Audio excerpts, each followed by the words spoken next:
Alright guys, so today I'm going to be covering the Romanian Deadlift, or RDL for short. We're going to do the barbell variation, but there is different exercise equipment you can use to still use this movement. However, I find if we can advance the barbells, we just get more of that bang for the buck. We can overload that exercise a bit more, and the barbell variation is and can be a little bit more tricky.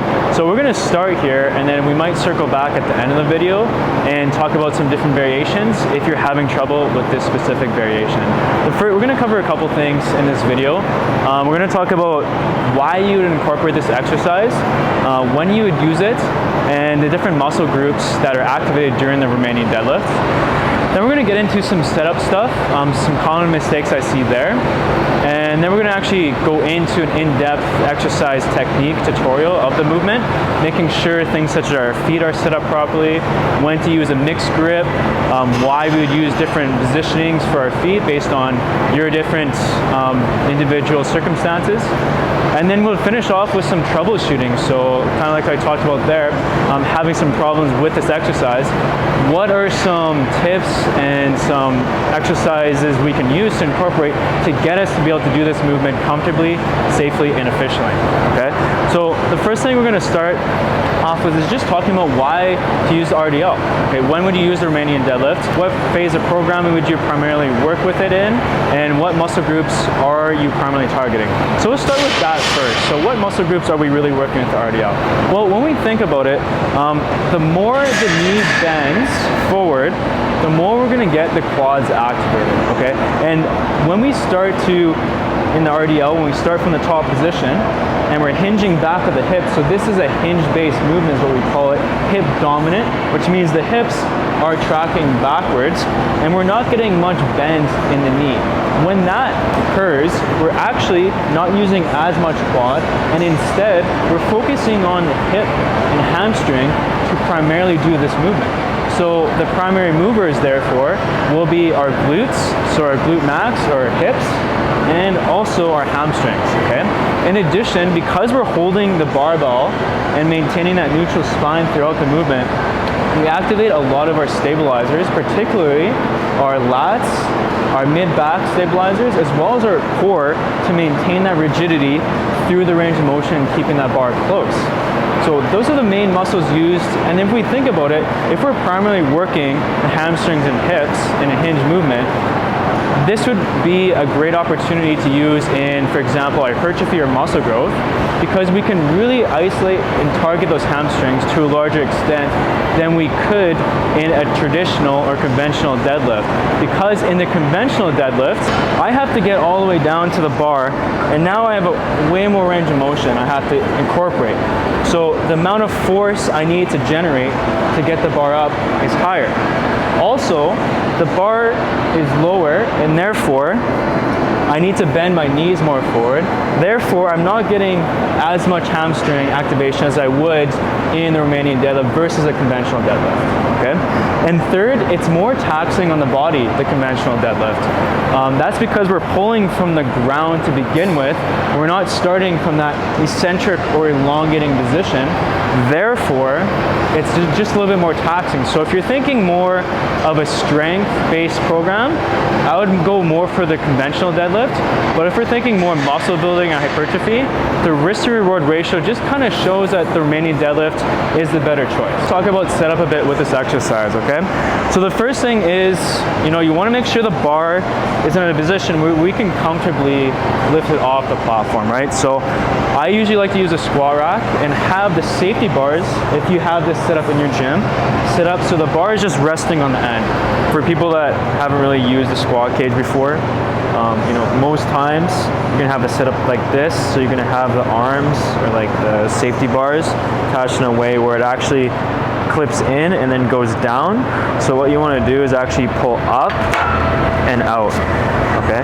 And then when we're positioning it in, you're gonna find where you're gonna place it, up, and then just let it drop down. And now it's set in that spot, okay? So you're gonna do that for both sides. So again, you wanna do here, up, okay? Find your position, drop it down. Sometimes you'll find bars, there's a spot for them on the side of the rack. So you just want to pull up, bring it.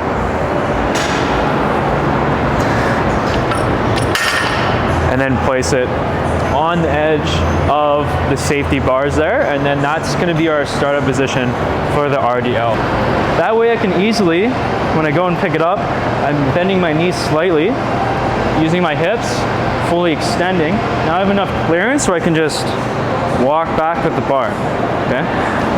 Some people, if they're shorter, I don't ideally want people to be on their tippy toes to lift it off. So if you're trying to set this exercise up and you're struggling to get the bar off and like putting it back, you may want to use a different method. If you have a different squat rack in your gym that can go lower, you can use that.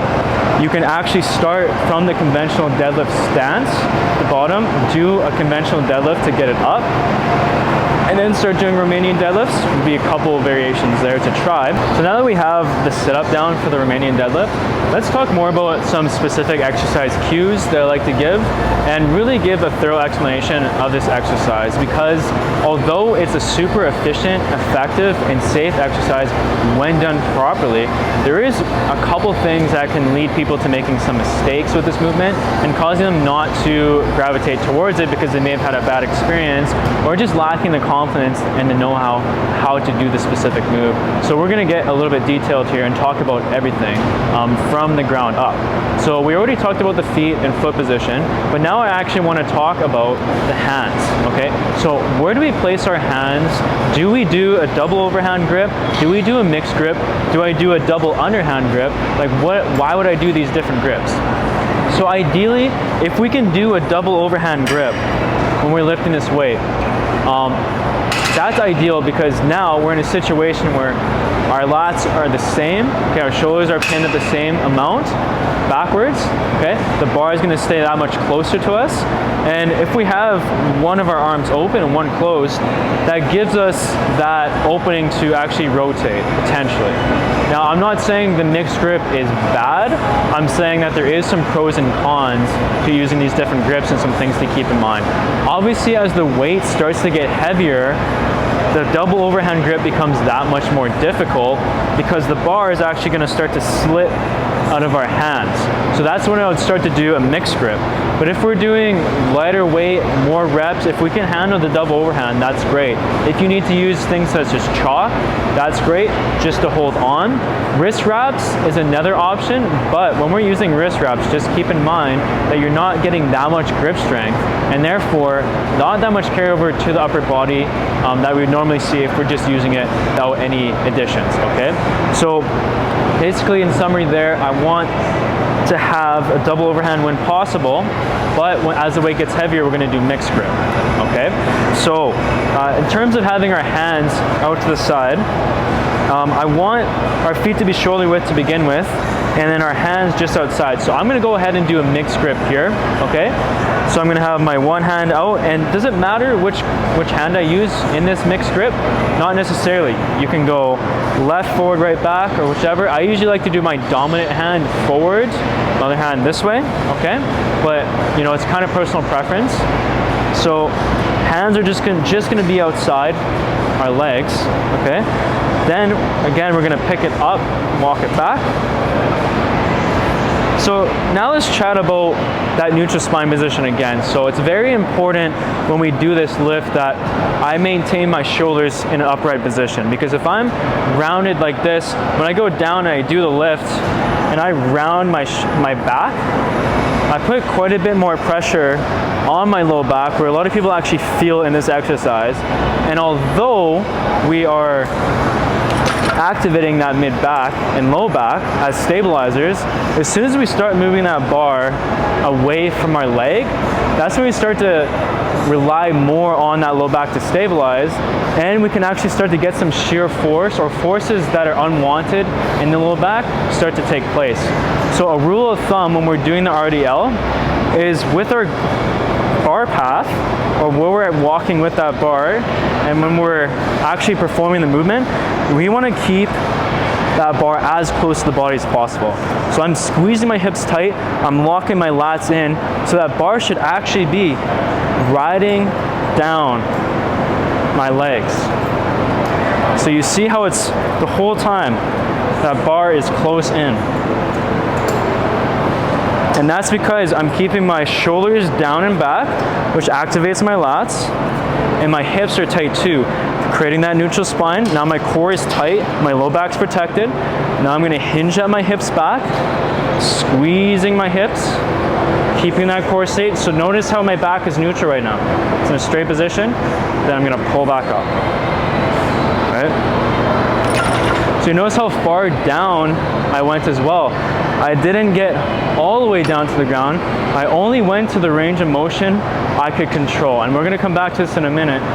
But if you're someone that is struggling with this exercise, one of the reasons why could be either lack of a hip hinge, so you're struggling to actually engage the hips in that back pattern, so the hips may be locked up. You may have some tight hamstrings as a result, which doesn't give you the opportunity to bend fully at the hips that we need to do here. So come with me. What we're gonna do is we're gonna break this down a little bit further. I'll give you just some extra tips to use and start to take advantage of leading up to this movement, because maybe you need to actually progress to the Romanian deadlift with a barbell, and we need to actually go back, take a couple steps back, work on the hinge fundamentals, and then come and do this move. All right guys, so we're gonna go over some troubleshooting with the Romanian deadlift, particularly with the hinge and getting our hips activated so that we're using our hips and our core to move the bar instead of our low back, which is the most common issue. So the first thing is we're gonna take this bar or a dowel or whatever you can find, can even be something at home, and that's just gonna reinforce our position. Okay, so because a lot of people at the beginning, they'll just have their neck forward. So you want to think about having that dowel straight, okay? And it's gonna, one, reinforce that neutral position for us, okay? And two, it's gonna maintain that. We're gonna try and maintain this neutral position as we hinge back with the hips. So again, I wanna think about squeezing my hips tight. So that's the start point. And then we're actually moving with the hips back, okay? While keeping this dowel, so we don't want to round the back. So that's what it's there for. It's there to give us feedback if we start to round or not, okay? So I'm keeping tight with the hips, hinging, and notice if I do it right, that dowel should stay totally straight up. When we start to feel, for example, you come down and rounding forward, you'll see that we lose connection with both our low back and our neck. So we lost our neutral position. So I want you to work this range of motion. If you can only get, let's say we squeeze our hips tight, you follow along, and let's say you get to here and you start to feel your back come forward, or you start to feel the lower mid part of your back touch the dowel, that's as far as I want you to go for now. That's actually the range of motion you can control with our hips. So that's your starting place, okay? So I want you to feel that position and start to learn that that is your hinge position, okay? Let's say we can fully get down and we're feeling pretty comfortable with this position. Okay, we're feeling pretty good here.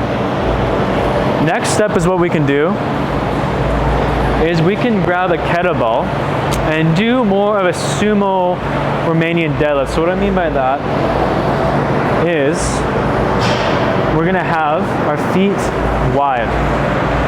When we have our feet wide like this, oftentimes it gives us just more leverage to use our hips, okay?